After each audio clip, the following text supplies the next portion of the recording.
देखिए, केंद्र सरकार का जो बजट है वो देश के अलग अलग हिस्सों से लोग जो टैक्स देते हैं उससे केंद्र सरकार के पूरी बजट की किटी बनती है। इस टैक्स की कंट्रीब्यूशन में दिल्ली के लोगों का बहुत बड़ा हिस्सा है।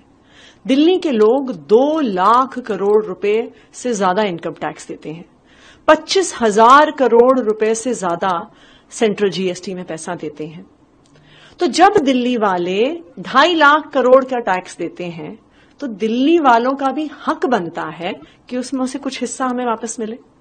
बाकी सब राज्यों को केंद्र सरकार अपने टैक्सेस का एक हिस्सा देती है, लेकिन दिल्ली जो 2 लाख करोड़ रुपए इनकम टैक्स देता है, हमें 1 रुपया भी अपने टैक्सेस में से वापस नहीं मिलता है।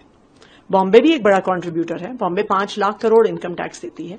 उसके में से महाराष्ट्र की सरकार को 55,000 करोड़ रुपए शेयर इन टैक्सेस मिलता है। बैंगलोर भी देती है टैक्स, वो 2 लाख करोड़ का टैक्स देती है इनकम टैक्स बैंगलोर के लोग।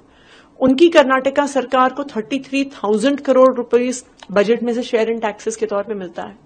तो जब दिल्ली वाले 2.5 लाख करोड़ रुपए कंट्रीब्यूशन कर रहे हैं तो हमें भी अपना हक मिलना चाहिए।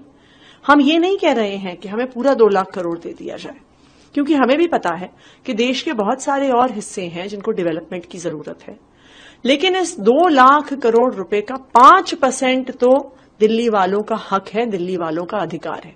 इसलिए दिल्ली सरकार की दिल्ली के लोगों की तरफ से डिमांड है कि इस बार दिल्ली में इंफ्रास्ट्रक्चर एक्सपेंसेस के लिए, दिल्ली में अच्छा पावर इंफ्रास्ट्रक्चर है उसे और बेहतर बनाने के लिए, अच्छा रोड इंफ्रास्ट्रक्चर है उसे और बेटर बनाने के लिए, अच्छा ट्रांसपोर्ट इंफ्रास्ट्रक्चर है उसे और बेहतर बनाने के लिए इस बार सेंट्रल बजट से दिल्ली को 10,000 करोड़ रुपए दिए जाए।